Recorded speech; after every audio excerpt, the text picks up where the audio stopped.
Welcome back. Still tuned in to News and Views with myself, Salailo Makwidira. Time is 9:45 Central African time, and we're going to be switching gears now to the Middle East and the tensions that are happening in that part of the world. They're proving to not just be headlines anymore.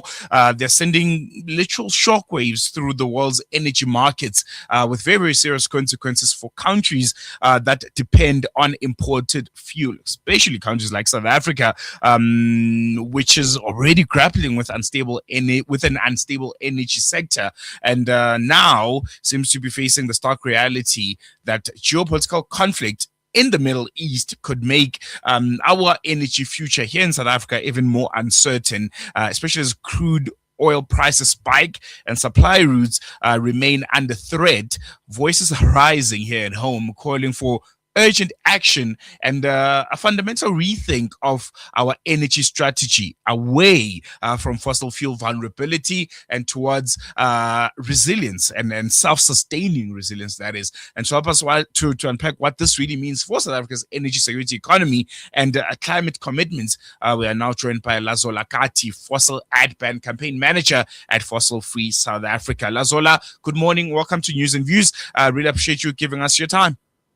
Thank you so much for having me. Good morning, everyone. I think we'll jump right into it. We'll start with the bigger picture here, Lazola. How has this conflict in the Middle East directly affected global energy markets? And most importantly, why should South Africans care? Why should we be worried in this part of the world? All right. So to answer the first part of your question, the issue here is that a lot of the global economies are dependent on fossil fuel expansion and fossil fuel projects. And this is inclusive of the South African economy. So when you have built your economy around fossil fuel industry, then the conflict will definitely follow as a ripple effect. Now, in South Africa, we have the raw materials for petroleum, your oil, your gas. We're currently seeing that being mined off. But the problem is that we import the finished product back. And now the problem with this is that when the finished product has to go through routes that are currently affected by the conflict, prices go up.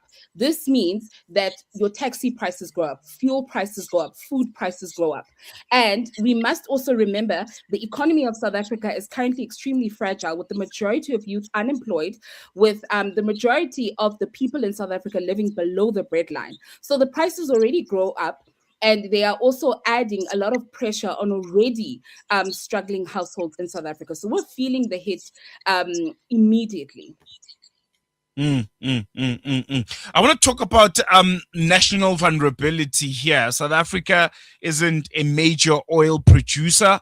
How exposed are we to these kinds of energy shocks compared to other countries on the African continent and across the world? We're definitely extremely exposed. I mean, human security at this point is at risk. Our economy is at risk. Our political and foreign policy is at risk because now we're caught in a situation where we have to come out and say, who are we siding with? And either diplomatic response from South Africa or rather a marrying of our foreign policy as a response becomes an issue. And it becomes then an issue that puts us in the middle of the war, right? And we're extremely vulnerable also because the economy, and when I say the economy, I mean South Africans, because we are the engine of the economy. We are the ones that have to foot the bill. We are the ones that have to pay the price. And the majority of South Africans cannot afford to pay already cost of living. So if we're footing the price to that level, we're basically drowning our our country in a situation where we're constantly living in fear and we simply cannot afford. So the idea that now the response of the government, whereby they're saying we need to intensify oil and gas exploration, is the opposite of where we should be going. It is actually going to continue to drown us in conflict. This is not the first shockwave when it comes to energy system, and it won't be the last. We're seeing the pattern of this war and how it moves. It is targeting countries that are oil intensive, and South Africa is one of them, particularly in the continent. Very, very important to note. And this conflict has brought forward, I think, a conversation that was already being had, but I think it's been exacerbated now. Fossil fuel reliance versus renewables. You've been quite outspoken about moving away from fossil fuels. Does this crisis make the shift even more urgent or slightly more complicated, considering how reliant our country is on fossil fuels? It does make it slightly more complicated, but it also takes us out of the complication. The problem that we have in South Africa is that our government doesn't have the political will to move into renewable energy markets, where the African continent, particularly South Africa, would be leading the market. What we have been convinced to believe, and this is including the government through greenwashing, is that development lies in oil and gas and the fossil fuel energy market. And that is not true.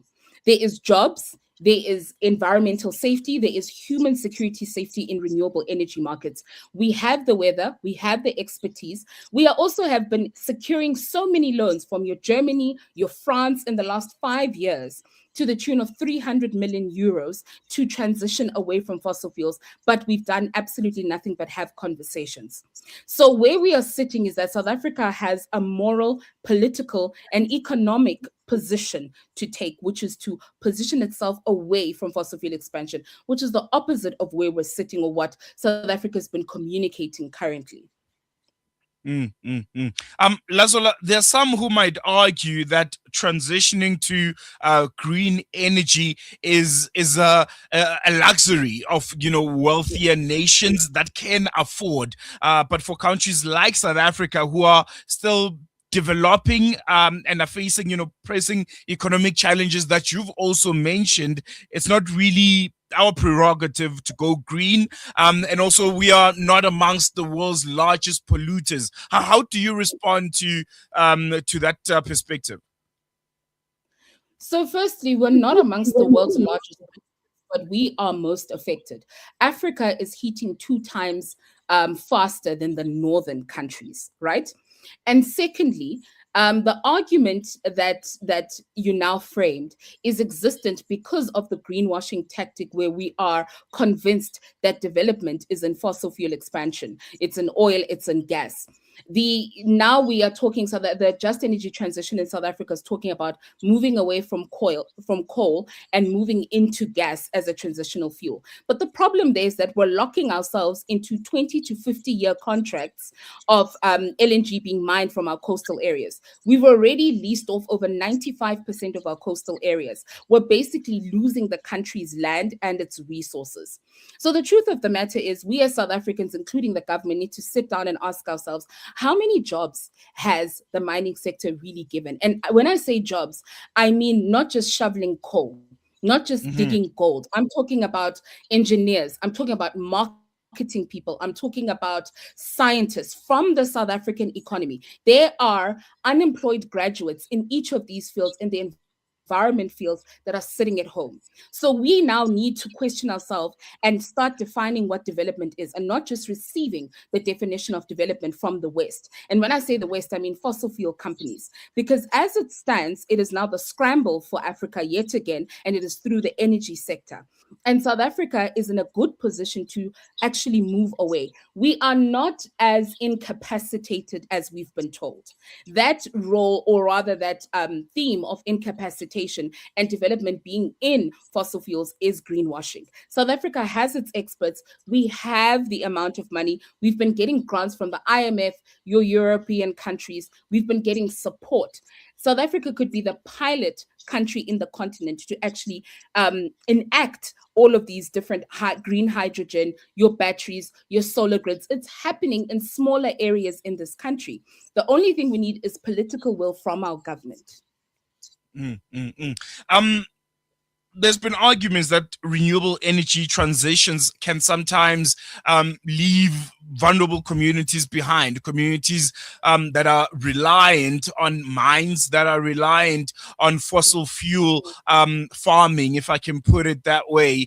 You mentioned, jobs like shoveling coal. We can't ignore those jobs. They still very much, have an impact on a lot of South Africans, semi-skilled, who still rely on those kind of jobs. How do we now transition in a way where those communities are not left behind, and that transition doesn't leave us with ghost towns where there used to be mines, and the whole economy of some of those towns and even provinces, I can stretch it, has been reliant on fossil fuel mining when we do transition ultimately? Yeah. So the truth of the matter is, as the Fossil Ad Ban campaign, we've gone to affected communities. We're working with organizations in affected communities. One of the communities we've intensified our work in is the Mpumalanga region, which is globally the province in the whole world that has been declared with the highest CO2 emissions. That these communities that you're talking about exist there, and they predominantly make up the province, along with your Eastern Cape coastal areas. They are calling for renewable energy markets. The truth of the matter is, the idea that renewable energy markets are an outside idea is actually false. These communities have renewable energy solutions that they have been trying to implement for years. But the problem is that the new war has been on land. The new war has been on taking away the land from communities, these same rural and vulnerable communities, and giving it to fossil fuel companies. So communities have been calling for renewable energy markets. They understand the need for an energy renewable markets. What the public, through a lot of public platforms, is receiving is that no, these communities are going to suffer. A lot of these mines that we know of in these communities that are dependent on mines are mines that operate for a short period of time. And those that operate for a long period of time, the people that work in those mines do not even last years. They die due to exposure and the unhealthy mechanisms. The land dies because of the existence of these mines. So first of all, we need to debunk the truths and the misinformation that exist in these conversations. And then we need to start listening to these communities saying, we want renewable energy markets, because they understand that there is benefits. They can lead, particularly if we look at the recent critical minerals strategy that was released by the government. We have these strategies of global job exchanges, skills exchanges, and ownership by communities of the renewable energy market. Communities understand that there's a new opportunity for them to own these markets, because it will be operating in their own communities versus a company from the West, your China, your America coming in, your France, mining, leaving, and then the country buying the ready-made product back. Lazola, I want us to take a quick break, but when we come back, I want to focus on if there are examples that South Africa can take from other parts of the world who have done this transition successfully, and also when it comes to policy and leadership, what would be some of the concrete steps that government should be undertaking right now to make sure that South Africa's energy future and that transition is done successfully. But we'll touch on those after the short break. Rejuvenating media day by day. This is Salam Media.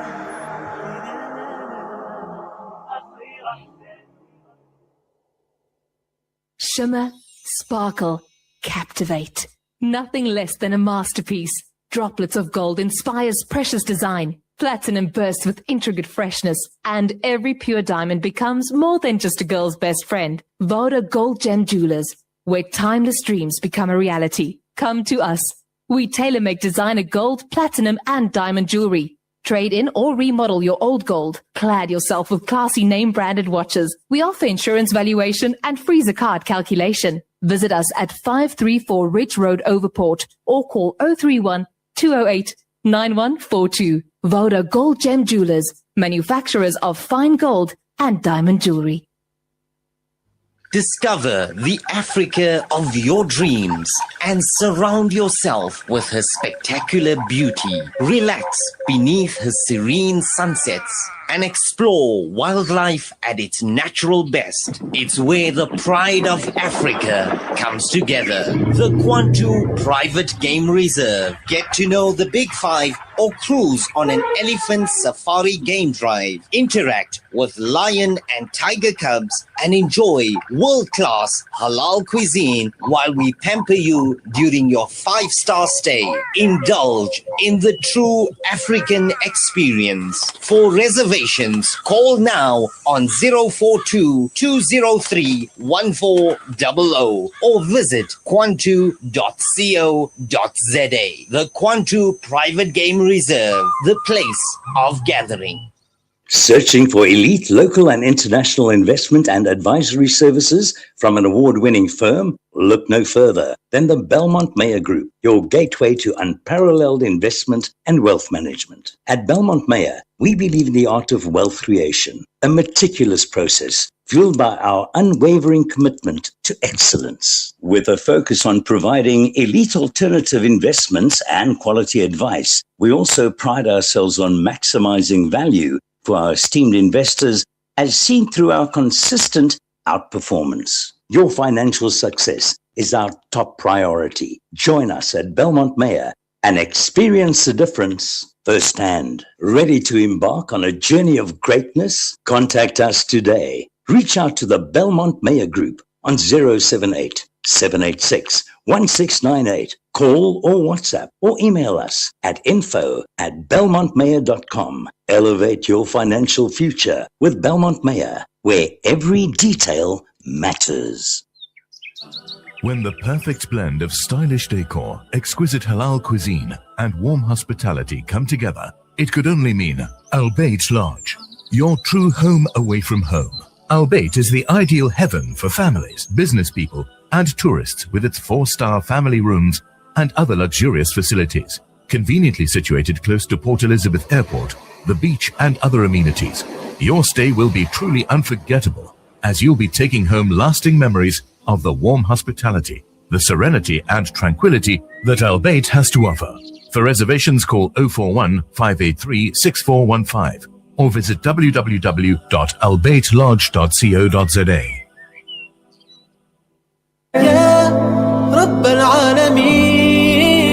Listen to something fresh. Listen to Salam Media, your humanitarian broadcaster.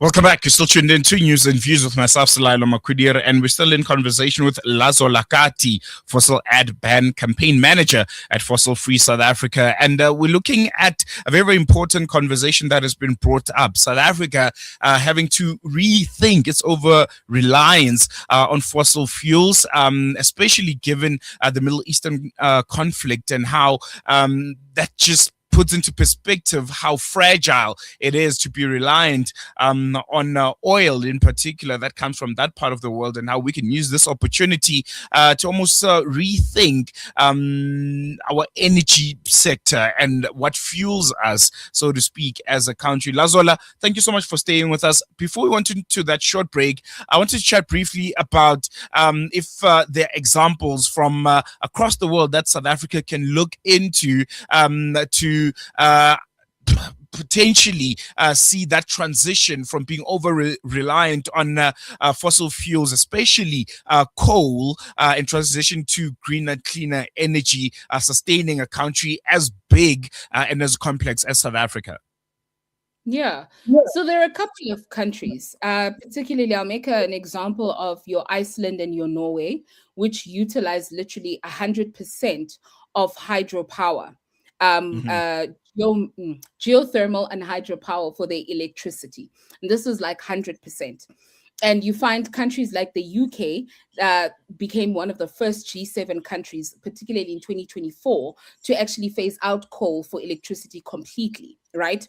But I think the closest example has been during COP30, when there was actually a roadmap that was drawn for countries that attended COP30. Unfortunately, South Africa did not attend in their full government sort of convoy, but a roadmap on how to actually transition away without going further in. Because the discussion is, how do we move away without going further in? Because South Africa is taking the move away further in perspective. And the reason I say that is because the way we are moving away from oil and petroleum, oil and coal, is for us to continue to invest into gas, which is the opposite of what the world is calling for. So we have countries also like your Belgium, Austria, Sweden, Portugal, that have shut down coal-fired power stations. So it also starts there. So there's a different way for each and every country to actually divest away. Right.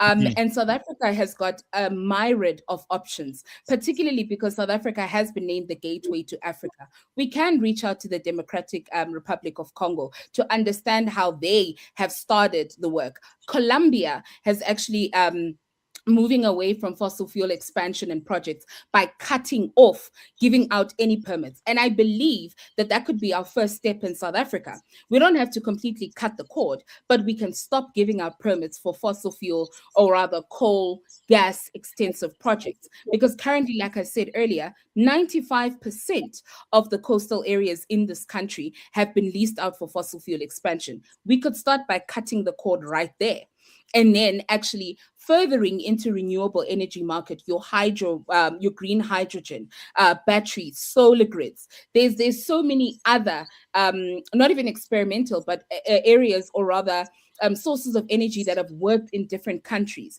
And we have access to those countries through diplomatic relations, and they have come out to support South Africa for transitioning away. But this is the direction through political will that the government needs to be facing in.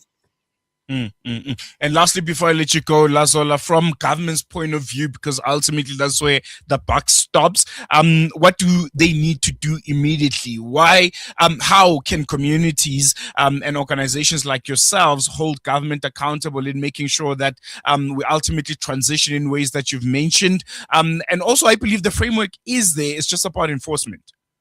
100%. The framework is 100% there. The only thing we need is enforcement through political will. What we are advocating for at the fossil ad ban is to ban all positive promotion of fossil fuel projects and fossil fuel expansion. The reason that is because we're tackling that idea that development only exists in fossil fuel expansion, because that's how we are locked in a fossil fuel reliant economy.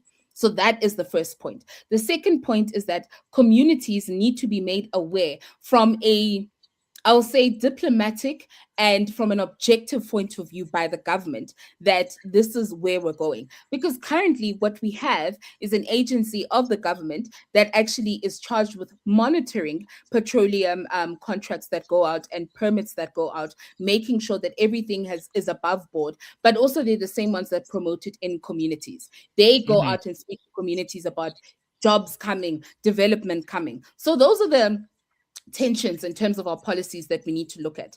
The climate change bill was actually really good, but we need to tighten up on timelines. We need to tighten up. There's an urgent situation here that we're in the Middle Eastern war, but also at the same time, South Africa is looking through scientists at the IPCC that we're not going to meet our climate agreements for Paris Climate Agreement. We're not going to meet that 1.5 degrees Celsius due to the extended the extended projects that we are handing out for fossil fuel expansion. So enacting also the critical mineral strategy and ensuring to tighten up on the critical mineral strategy. We need monitoring and evaluation. We need to implement the frameworks and the policies that already exist. And we would be well on our way and stop handing out permits for gas and oil and petroleum contracts. That way we save and we move on to the more energy friendly and the more environmental and human friendly aspect of the energy system. That's a fight you're going to have to take up with Uncle Gwede Mantashe. Lazola, thank you so much for joining us. I really appreciate you giving us your time. Thank you so much for having me.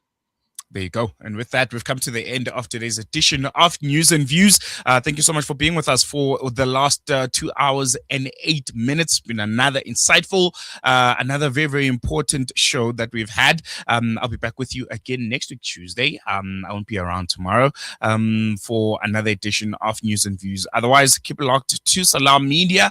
Continue to follow us on our various social media platforms. Just search at Salam Media and you'll be able to find us. Otherwise, get to know us on Spotify. We have a channel there. If there's any podcast that you've missed, you can head over to our Spotify channel. Just search at Salam Media and you'll be able to listen to all of the interviews that we've had in podcast form. And we're going to video for now. Yeah. For myself, Salailo, the rest of the News and Views team. Assalamu alaikum. Shap shap. Breaking stereotypes.